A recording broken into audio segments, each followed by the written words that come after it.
Iyan,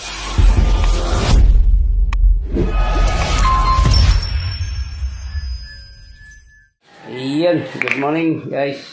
Panibagong araw, panibagong vlog na naman tayo.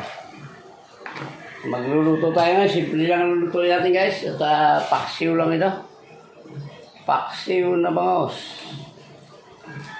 Ayan, mamaya natin lalagay yung ibang rekado. Sili, at ito po ay dahon ng alagaw at luya.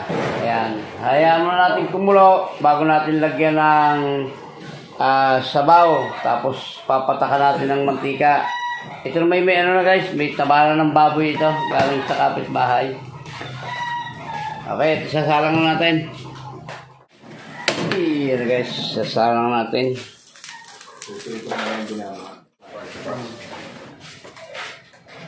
Yan na, salang natin guys. Mamaya natin tutubigan to sa sabawan pagka yung kumulo na. Yan na, kulo na guys, kulo na. Lalagyan natin ng tubig. Yan, medyo marami pero patutuyuin ko yan guys bago ko lagyan ng ng ibang sahog. Paksiw na bangos, ang almusal ni Hilario Lacuachero. Ayan, isasama pa natin ito. Marami pa yun. May taba pa ng baboy guys. Ayan. Dami. Meron na yan kanina eh.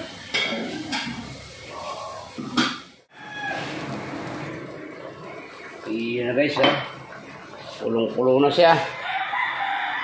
Papatakan pa natin ng kaunting mantika yan para sigurado tayong patay ang lansa. Bago natin ilagay yung huling rekado niya.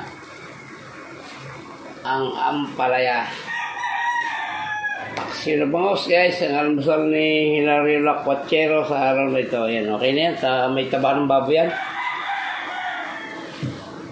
Lalagyan natin yung ampalaya guys.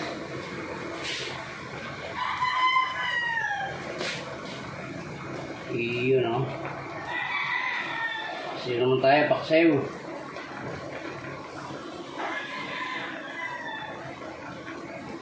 Iyon, tatakpan natin ulit guys para maluto yung ampalaya.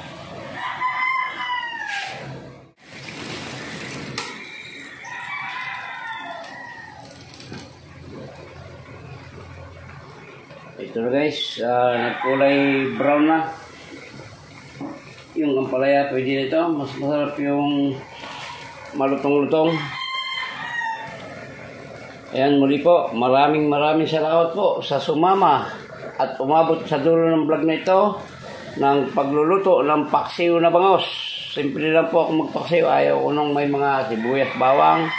Yun lang, nakita nyo naman lagi ko. Luya lang, betchin, sili. Ayun lang po nilagay natin. At ayaw ko nung masyadong maraming kung ano-ano. Ayan, muli po sa inyong lahat, maraming salamat po at sinamahan niyo po ako sa pagluluto ng paksiw na bangos ito. Ayan, hanggang dito na lang po yung vlog natin. Maraming salamat po sa inyo at mabuhay kayo, mabuhay tayong lahat. Hanggang dito na lang po. Bye-bye na po. I love you all.